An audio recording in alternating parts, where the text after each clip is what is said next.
blasting, skating and screaming our way onto your screens this week with another packed Cybernet and me, Lucy Longhurst. Get down in the dumps with the family blub, get into a flap with Duck City, and just what goes on when you make a computer game. We reveal all on Cybernet. There are a couple of futuristic sports games heading up the programme this week.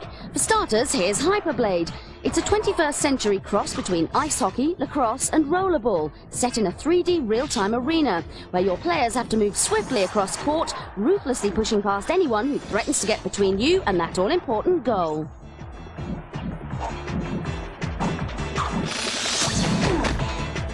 Once you've selected your team, you can choose to be any character, including the goalie, and you can switch between them throughout the game. There are 3 players in each team, and none of them are going to be nice when it comes to getting hold of that ball. The only way to get it is to knock your opponent down and speed off. The result is a slick and fast 3D sports game that makes a welcome change from all the usual, more conventional sports titles we've seen, and it'll appeal to those who like playing rough.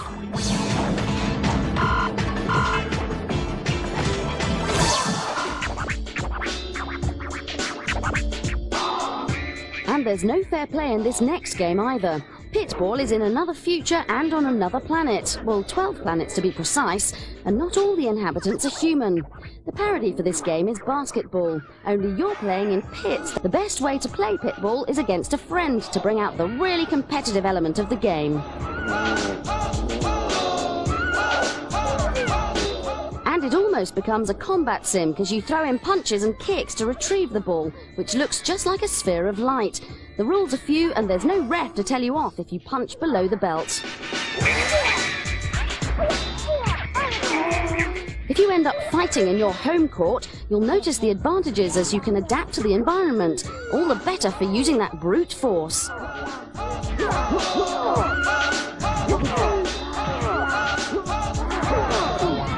Could these 2 titles, HyperBlade and Pitball, mean an end to games based on the sports we know, like football and tennis, and herald a move towards more imaginative sporting challenges? Probably not, but skating into the next century and playing ball with some aliens does make a change.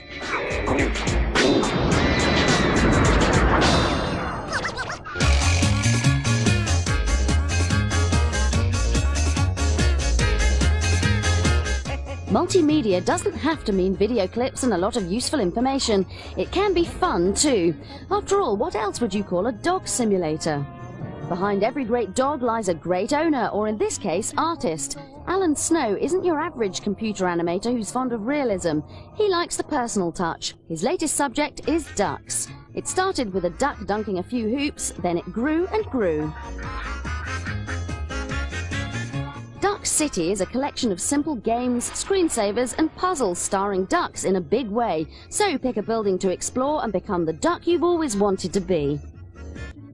Alan Snow's more used to illustrating young people's storybooks than the latest PC arcade blaster. For Duck City, he swapped his pen for a computer stylus, but the ideas still come from the same place. I don't really have a favourite duck to draw. It's mostly about what I can draw, and I develop characters just on paper usually. And after a while I sort of end up with a stylised duck that I kind of like and enjoy, and I find that I can express sort of like cartoon things through. Ducks have to look their best, so go for the short look at the barbers, or maybe try a blow dryer out on a friend. In this world, slugs are the enemy, and there's only one person who can keep the streets safe from slime. Yes, it's Robo-Duck. Suck those slugs up with a turbo vacuum and avoid the cabbages. Most people would call Duck City edutainment, but when we played it, all we could do was laugh, and that's really the whole point. It's meant as an amusement. It's not supposed to be edutainment. It's not supposed to be anything earnest or serious. It's just supposed to be entertaining, and if it's entertaining, then it's successful. Now let's have a look at the most popular games in our Saturn chart. At 5, there's no move for the arcade action game set in a security jail with special weapons and power-ups you can't fail to escape from Loaded. The combat game that'll keep you fighting from one situation to another and may the best man win, Fighting Vipers, is still at 4. Dropping 2 to 3 is Daytona USA Championship Circuit Edition, with better graphics, more tracks and a 2-player mode. It'll make you tighten your grip.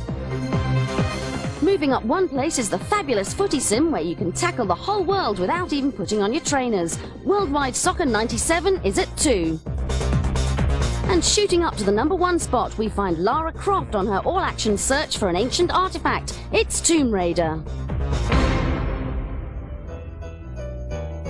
And speaking of chart beaters, here's a game that's being tipped for the top. Dad! It's time to welcome the Blub family to Earth. Their spacecraft crash lands as they travel to a vacation spot, and it ends up in a rubbish tip. It's enough to leave anyone feeling down in the dumps. Down in the Dumps is divided into 4 cartoons, each with a different member of the family as the protagonist. Yeah, the programmers were supposed to fix that. There are numerous puzzles to solve, and the action switches effortlessly between interactive gameplay and cinematic sequences. And then you'll see an amazing sight. Whoa, whoa, whoa, whoa. Don't be deceived by the cartoon feel of the game, because some of the humour is definitely aimed at adults, and it's actually very funny. Take the Blub's pet, Stinky, for example, who acts as the butt for many of the gags.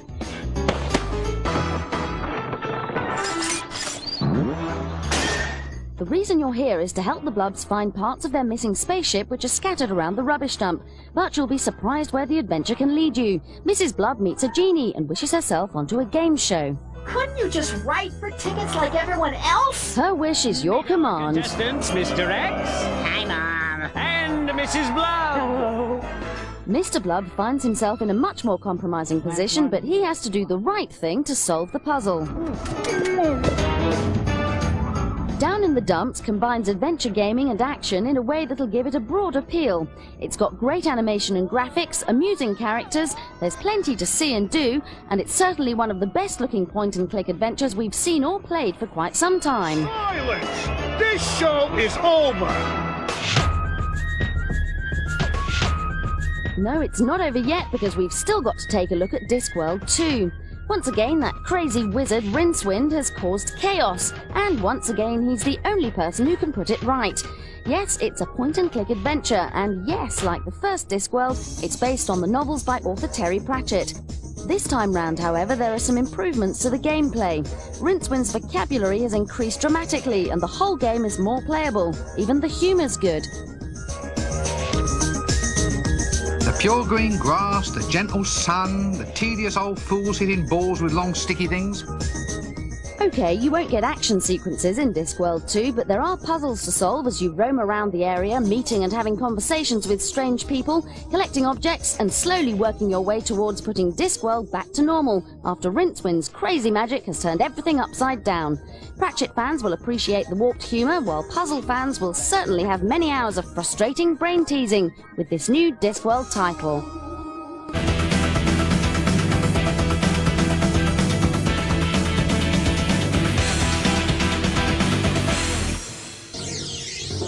What do you get when you cross Street Fighter with 3D combat games like Toshinden? Well, the answer is Star Gladiator, brought to the PlayStation by Capcom, the makers of Street Fighter. This is one combat game that's going to have its competitors on their backs begging for mercy, as it's no ordinary battle. Star Gladiator is weapon-based, with each of the strange alien characters using their own unique accessory, from Star Wars-style lightsabers to strange glowing rings. Star Gladiator has a huge range of moves, it's very fast and has responsive controls. There are 9 characters and 3 secret ones that appear at random. The special moves include such things as doubling in size and becoming invisible. But the real question here is, does the PlayStation need another combat game, with games such as Tekken 2 already having such a huge following? Star Gladiator may approach the genre from a different angle, but if you've already got a good combat game, how many more do you need? That said, if you haven't got one, this is one of the best so far.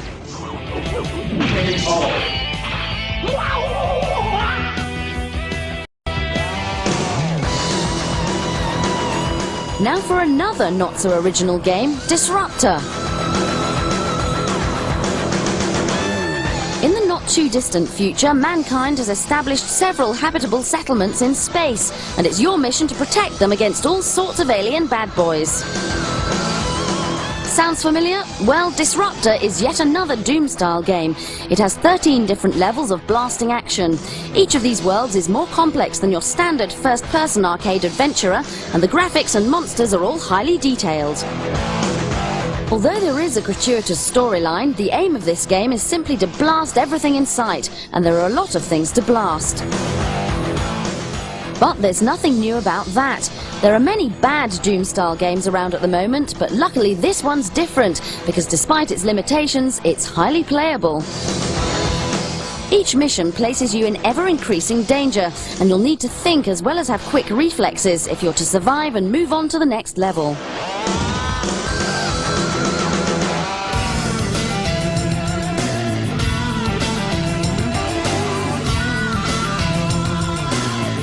When we go to find out what we want to buy for our computer or console, it's in a shop, where all we can do is check out the packaging and the pretty pictures. Before it all gets to the shops, though, it gets shown with far more care and attention at interactive entertainment trade shows around the world, where the public isn't invited in. The biggest and most important show used to be the Consumer Electronics Show, held twice a year in the USA. The event covered almost every kind of electronic device, and interactivity, which started out as a small part of the show, grew to dominate it in the 90s. It wasn't long before someone suggested an alternative. And so in 1995, E3 was born. Held in Los Angeles, this was the moment when Hollywood really did say hello to Silicon Valley, and the business was seen to have grown up. E3 is now the focus for developers, publishers and distributors from all over the world, as well as anyone hoping to get into the industry. E3 is a chance for companies to show off their upcoming software and hardware, see what their competitors are doing, and try to strike as many deals as possible in one meeting after another.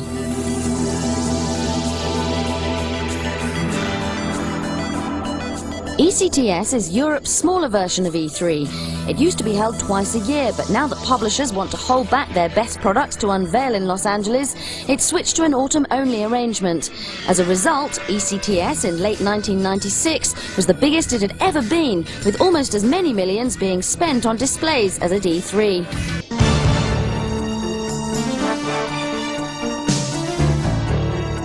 From being trapped at a trade show to being trapped in a chamber, a blast chamber. You find yourself in a room with a bomb strapped to your back. Nasty.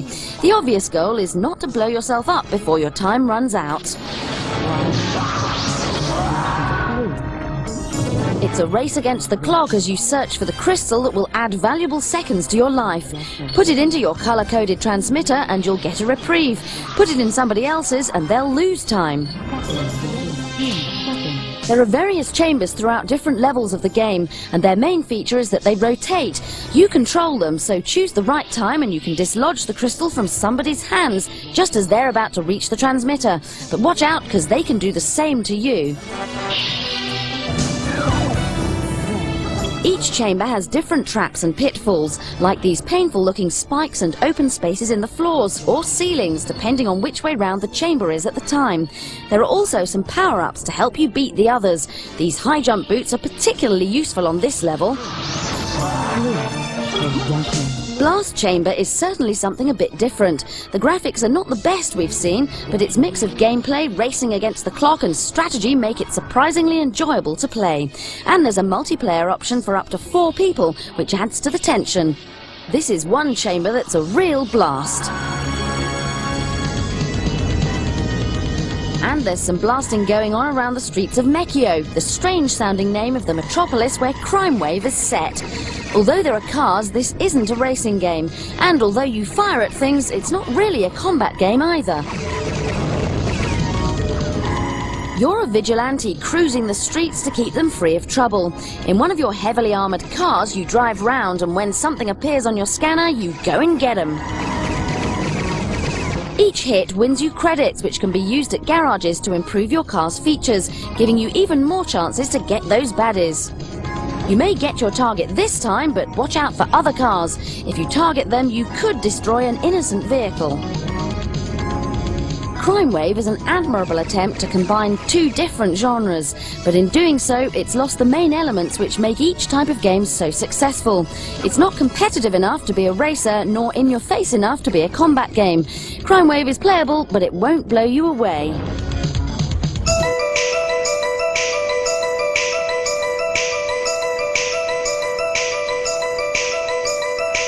Behind every game is a huge team of people and years of preparation.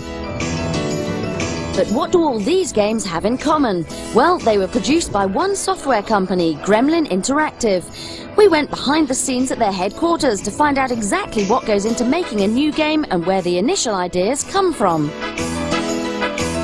The design for a game can come from one of many things, a character or a 3D engine. It really depends on the style of game. We like to start, a good story is a good starting point for a game. So let's take Realms of the Haunting as an example. Following the brainstorming, the graphic designer gets to work producing a storyboard, like this one for the opening sequence. It's just like producing a movie, as every part of the game has a visual script.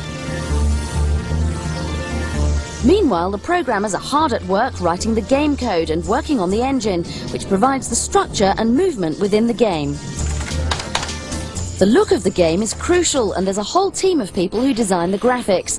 They work either from drawings or from written descriptions of the characters and surroundings to create the final animated results. Everything from the backgrounds to smaller incidental objects need to be created, and it means a long, laborious process of modelling, colouring and animating before they're ready to be part of the game. To give a more realistic feel to their games, Gremlin have an in-house motion capture studio, whereby using infrared cameras they can digitize any movement.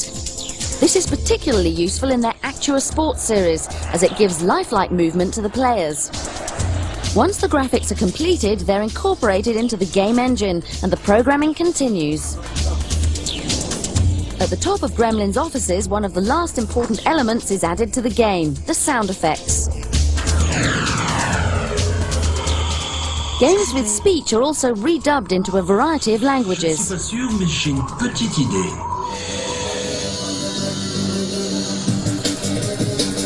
Once this is done, all that remains is to record the music, which is written and played in-house and then added to the graphics and sound effects.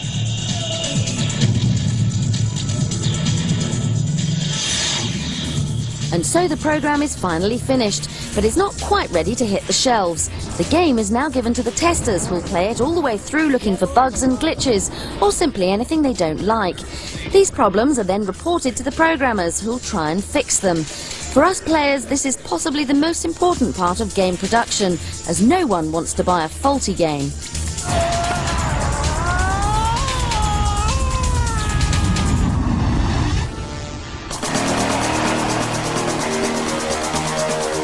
Not all games are good, which is why we're here to sort out all the very best ones for you. If you've got any opinions on games, the internet or electronic entertainment, why not let us know? You can send a letter or an email. Until next time, I'll leave you with the graphically charged intro sequence from Deadly Tide, where space-age combat is what it's all about. Go get 'em!